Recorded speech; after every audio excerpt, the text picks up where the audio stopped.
বস, আজকের এই ভিডিওতে আমরা ইন্ডিয়ান সিনেমার বেশ কিছু আপডেটস দেবো এবং আজকে না অনেকগুলো আপডেটস রয়েছে। তো চলো আজকের ভিডিও শুরু করা যাক। আজকের প্রথম যেটা আপডেট সেটা হচ্ছে শাহরুখ খানের আপকামিং ছবি দ্য কিং নিয়ে। তো আমরা জানি শাহরুখ খানের জন্মদিন দোরগোড়ায় এবং যখন শাহরুখ খানের জন্মদিন আসবে তখন সেটা নিয়ে অডিয়েন্স মারাত্মকভাবে মেতে থাকবে এবং তখন যদি তারা ছবির অ্যানাউন্সমেন্ট হয়ে যায় তাহলে তো জমে যাবে। এবং আমরা কয়েকদিন আগেই আপডেট দিয়েছি যে শাহরুখ খানের দ্য কিং ছবির অ্যানাউন্সমেন্ট তার বার্থডে ডেটে আসবে। তবে আজকের যেটা আপডেট সেটা হচ্ছে কিংয়ের অ্যানাউন্সমেন্ট সেটার সেন্সার হয়ে গেছে এবং অ্যানাউন্সমেন্টের ডিউরেশন হচ্ছে 1 মিনিট 13 সেকেন্ড। এবার দেখার সেই অ্যানাউন্সমেন্টটা কী লেভেলের মস্তি আমাদের দেয়, অ্যানাউন্সমেন্টটা হয় কেমন, দেখার সেটা। আমি এই অ্যানাউন্সমেন্টের জন্য মারাত্মক মারাত্মক এক্সাইটেড। পরবর্তী যেটা আপডেট সেটা হচ্ছে এই যে কয়েকদিন আগে ক্রিসমাসে কোন বাংলা ছবি আসবে, কোন ছবিগুলো 1 মাস পর আসবে, কোন কোন ফেস্টিভ মোমেন্টে কোন কোন ছবি আসবে, এই নিয়ে যে আলোচনাটা হয়েছে সেখানে একটা বিষয় নিয়ে কথা হয়েছে, সেটা হচ্ছে শিবপ্রসাদ মুখার্জি, এসভিএফ এবং সুরিন্দর ফিল্মস এদের একটা কোলাবোরেশন।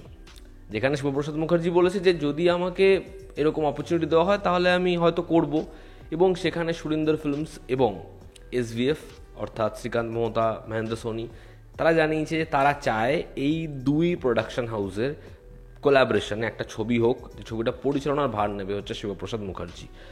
এবার শিবপ্রসাদ মুখার্জি সে কিন্তু বহুবার এমন হয়েছে তাকে অন্যান্য হাউস থেকে অ্যাক্টিংয়ের জন্য অ্যাপ্রোচ করা হয়েছে, বাট সে করেনি। এবং সে আমারই একটা ইন্টারভিউতে একবার বলেও ছিল যে না, আমি অন্য কোনো হাউসে কাজ করব না, মানে অভিনয় করব না। এবার যখন তাকে আমি যে রিপোর্টটা পড়েছিলাম, যে নিউজ আর্টিকেলটা পড়েছিলাম, ওখানে কিন্তু শিবপ্রসাদ মুখার্জি এবং নন্দিতা রায় দুজনকে অ্যাপ্রোচ করা হয়েছে এমনটা আমি পড়িনি, বা উইন্ডোজকে অ্যাপ্রোচ করা হয়েছে এমনটাও পড়িনি। সেখানে শুধুমাত্র এই খবরটুকুই আমি পড়েছি, শিবপ্রসাদ মুখার্জিকে পরিচালনা করার কথা বলা হয়েছে। এবার দেখার যে সে কি সেটা তার প্রোডাকশন হাউস থেকে বেরিয়ে নন্দিতা রায় ছাড়া একটা ছবির পরিচালনার ভার নেয়, তার কারণ তিনি তো কখনো সেটা করেননি এবং এই দুজন একসাথে এতগুলো সাকসেসফুল ছবি দিয়ে গেছে। দেখার সেটা, তবে এটা যদি হয় এটা ডেফিনেটলি একটা বড় কোলাবোরেশন। দেখার সেটা হয় কিনা, যদিও শিবপ্রসাদ মুখার্জি কোনো ইতিবাচক উত্তর আপাতত দেয়নি। আমরা যদি পরবর্তী আপডেটে আসি, লক্স যার ব্যাটস অফ বলিউড বলি বা কিল বলি, সেখানে তার কাজ প্রশংসা পেয়েছে এবং লক্সের আপকামিং অনেকগুলো ছবি রয়েছে। আজকের অন্যতম বড় যেটা আপডেট সেটা হচ্ছে রাউডি রাঠোর 2 এসএলবি প্ল্যান করছে অক্ষয় কুমার ছাড়া। রাউডি রাঠোর 2 নতুন কাউকে নিয়ে, ইয়াঙ্গার কাউকে লাগবে, যে কারণে লক্সকে বাছাই করা হয়েছে রাউডি রাঠোর 2 এর জন্য। তবে আপাতত খুব ইনিশিয়াল স্টেজে রয়েছে কথাবার্তা। দেখার লক্স সে যদি এই ছবিটা করে তাহলে ছবিটা কি বক্স অফিসে ম্যাসিভ নাম্বার আনতে পারে, প্রিভিয়াস পার্টের মতো ব্লকবাস্টার হয়, দেখার সেটা।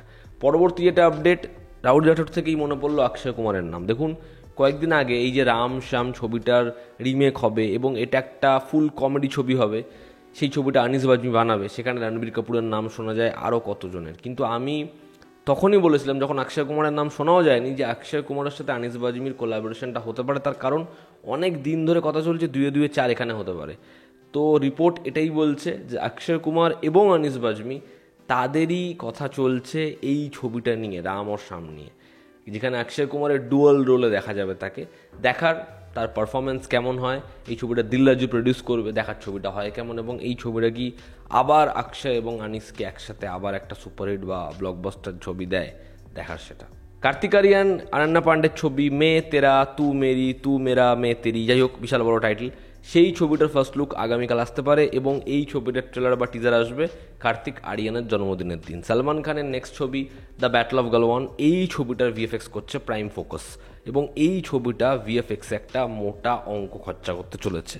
এই ছবির সাথে আমরা জানি গোবিন্দা যুক্ত হয়েছে। লেটেস্ট আপডেট ওয়াইজ এই ছবিতে এক্সটেন্ডেড কেমিও থাকতে পারে অমিতাভ বচ্চনের একটা ইম্পর্টেন্ট ক্যারেক্টারে। দেখার সেটা সাকসেসফুলি করা যায় কি না। কয়েকদিন আগে যখন স্পিরিটের অ্যানাউন্সমেন্ট হলো, সেখানে যখন ডনলির নাম ছিল না, সেটা নিয়ে অনেকেই খুব হতাশ হয়ে পড়েছিল যে তাহলে কি সবটাই রিউমার, থাকবে না। কিন্তু লেটেস্ট আপডেট ওয়াইজ কোরিয়ান বহু নিউজ পোর্টালে এই খবরটা কনফার্ম হয়েছে যে একটা ইন্ডিয়ান ছবিতে সে যুক্ত হয়েছে এবং সেটা স্পিরিট। তো এটা মোটামুটি কনফার্ম যে ডনলি সে রয়েছে স্পিরিটে। এবার দেখার তার ক্যারেক্টারটা হয় কেমন, সন্দীপ রেড্ডি ভাঙ্গা তাকে কীরকমভাবে প্রেজেন্ট করে। পরবর্তী যেটা আপডেট সেটা হচ্ছে চান্দু চ্যাম্পিয়নের পরে আবার একটা স্পোর্টস ড্রামাতে একসাথে কোল্যাব করতে চলেছে কার্তিক আরিয়ান এবং কবির খান। দেখুন, স্পোর্টস ড্রামা কবির খান খুব ভালো বানিয়েছিল, ভীষণ ভালো বানিয়েছিল। 83 বারবার দেখার মতো সিনেমা। এবং চান্দু চ্যাম্পিয়নও ভালো ছবি, কিন্তু চান্দু চ্যাম্পিয়ন কিন্তু বক্স অফিসে ওয়ার্ক করেনি।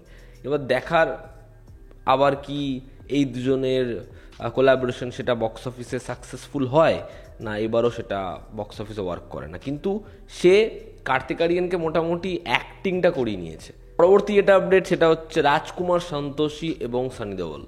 সানি দেওল এবং রাজকুমার সন্তোষী একসাথে ভীষণ ভীষণ ভালো ভালো কাজ নিয়ে এসেছে এবং পরবর্তী সময় আনবে। তবে যেটা আপডেট সেটা হচ্ছে জাটের সিকুয়াল, সেটার পরিচালনার ভার নিয়েছে রাজকুমার সন্তোষী।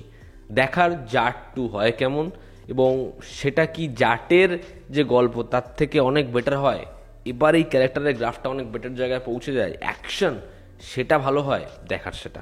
পরবর্তী যেটা আপডেট সেটা হচ্ছে কমল হাসান এবং রজনীকান্ত এই দুজনের একসাথে ছবিটা হওয়ার কথা ছিল। সেই ছবিতে কখনো প্রদীপ রঙ্গনাথনের নাম শোনা যায়, সেখানে লোকেশের নাম শোনা গেলেও লোকেশ সেই ছবিটার পার্ট নয়, কিন্তু যার কথা এখন শোনা যাচ্ছে সেটা হচ্ছে নেলসন দিলীপ কুমার।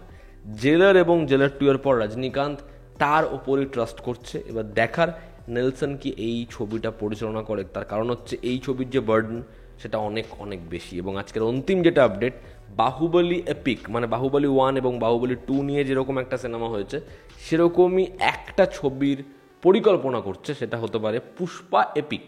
মানে এপিকটা আমি বলছি, পুষ্পারও এমন একটা ছবি আসতে পারে যেখানে এই দুটো পার্ট নিয়ে একসাথে করে তার রান টাইমটাকে মোটামুটি 4 ঘন্টার মধ্যে করে বহু সিকোয়েন্স ছেটে ছুটে ফেলে বড় করে রিলিজ দেওয়ার প্ল্যান করতে পারে, এমনটাই শোনা যাচ্ছে। দেখার সেটা হয় কিনা। তো এই ছিল আজকের লেটেস্ট আপডেটস। এটা তোমাদের কি অপিনিয়ন জানিও, জনতা আমাদের পাশে আছে। আবার দেখা হচ্ছে, টেক কেয়ার।